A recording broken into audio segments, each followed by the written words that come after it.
নমস্কার বন্ধুরা, কেমন আছেন? আশা করি সবাই ভালো আছেন। মাই কিচেনে আপনাদের স্বাগতে। আমি আপনাদের জন্য নিয়ে এসেছি আইসক্রিমের রেসিপি। কিভাবে সহজে বাড়িতে তৈরি করতে হয় সেটা দেখাবো। চলুন রেসিপিটি শুরু করি আইসক্রিমটা বানানোর জন্য। এখানে আমি আইসক্রিম বানানোর জন্য গ্যাসে একটি প্যান বসিয়ে দিয়েছি। প্যানটা গরম হয়ে গেছে। 1.5 কাপ দুধ নিয়েছি আমি। আপনাদের কাছে কম মনে হলে আপনারা বেশি বেশি দুধ দিয়ে বেশি বেশি করে বানাবেন। আমি কম করেই নিয়েছি, এখানে 1.5 কাপ দুধ নিয়েছি।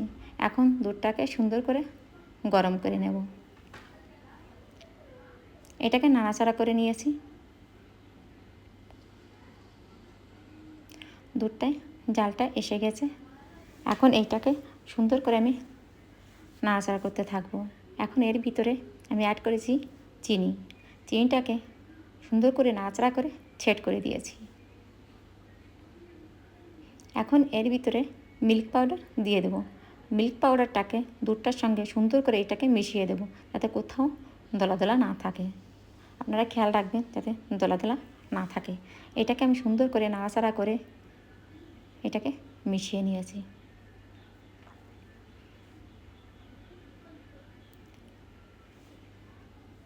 আমার এটা মিশানো হয়ে গেছে।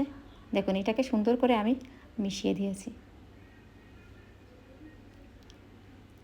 আমি এখানে কর্নফ্লাওয়ার দুধ দিয়ে 1 চামচ কর্নফ্লাওয়ার দুধ দিয়ে মিলিয়ে রেখেছিলাম, সেইটা দিয়ে দিয়েছি। কর্নফ্লোরটাকেও দিয়ে দিয়েছি।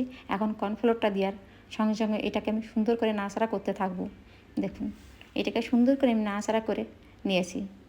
আমার কর্নফ্লোরটাকে নাড়াচাড়া করলে এটা দলা এসে যায়, এই জন্য কর্নফ্লোরটা দেওয়ার সঙ্গে সঙ্গে এটাকে সুন্দর করে নাড়াচাড়া করে নিয়েছি। আর এখানে আমি এটাকে কাজু পিষে রেখেছিলাম, কাজু পাউডারটাও দিয়ে দিয়েছি। এখন এটা আমার আইসক্রিমটা হয়ে গেছে। এখন এইটাকে আমি ঠান্ডা করার জন্য রেখে দেবো।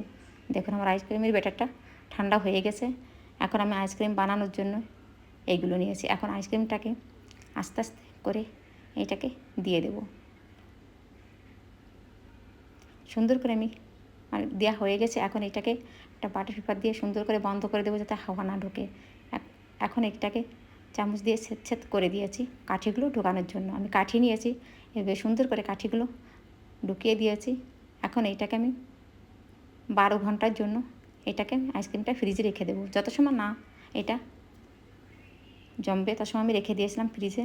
দেখুন, এখন এটাকে আমি আপনাদের সকালবেলা খুলে দেখাচ্ছি। দেখুন, একটি গ্লাসে জল দিচ্ছে।